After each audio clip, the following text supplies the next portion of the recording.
अॼु टंडो हलाया लॻ चंबड़ ॻोठ मियांदाद रिंद में सैयद हाकिम अली शाह जो उर्स मुबारक थी गुज़रियो।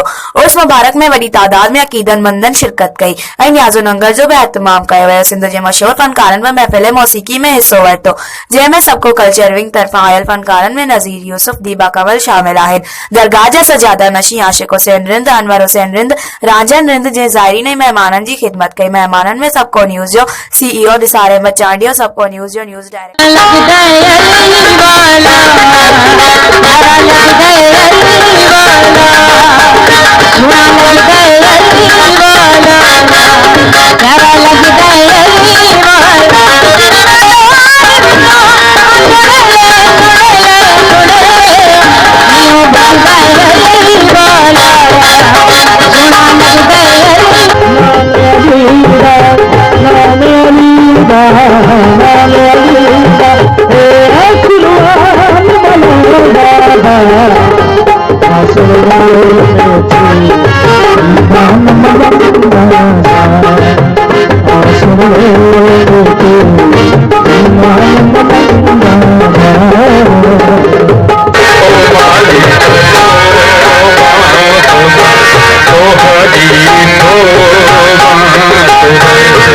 सबन दोस्तन जे तावन सां अॼु जेको ॾींहुं पिया मल्हायूं, इंशाअल्लाह इन ॾींहं खे अॻिते बि वधीक प्रोग्राम कंदासूं हिननि दोस्तनि जे ऐं हिन चैनल जे प्रोग्राम सां। जेको ॻोठ आहे असांजो मियांदाद रिंद, हीअ दरगाह आहे सैयद हाकिम शाह, हीअ शहीद आहे। हीअ तमामु पुराणी क़दीमी दरगाह आहे।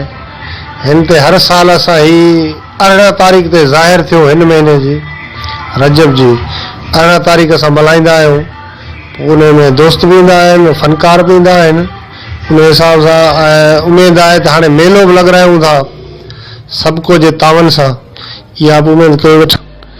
जीअं त अॼु असां ॻोठ मियांदाद रिंद, चंबड़ तालको टंडवलियार में साईं हाकिम शाह जे हिकु ॾींहं वारे मेले में पहुतल आहियूं ऐं हितां जो मौज़ूज़ असांजो डिविजनल कोऑर्डिनेटर आशिक हुसैन रिंद, अनवर हुसैन रिंद ऐं डिप्टी कोऑर्डिनेटर असांजो दोस्त रांझन खान रिंद, जंहिंजा असीं महिमान आहियूं ऐं उन्हनि जी वटी वेठल आहियूं।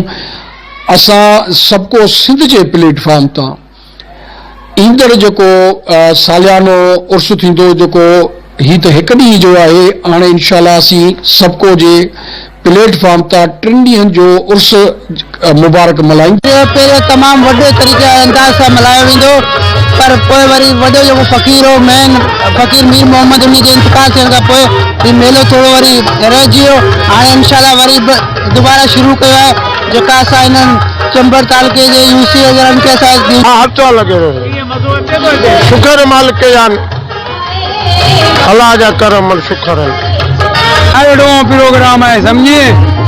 ये 2007 में साईं जी जगह ऐसा दरवेश जी इन जगह ते जो ज़ाहिर थियो, ये अड़ो प्रोग्राम है माशाअल्लाह। ये इन जा 3 मेला लगी चुका है हाकिम शाह साईं जा, जेके तमामु सॼे एरिया के ख़बर है तो वध मां वध जगह से लगा।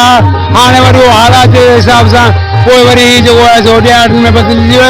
वॾो मेलो लॻो तमामु हाकिम शाह जो।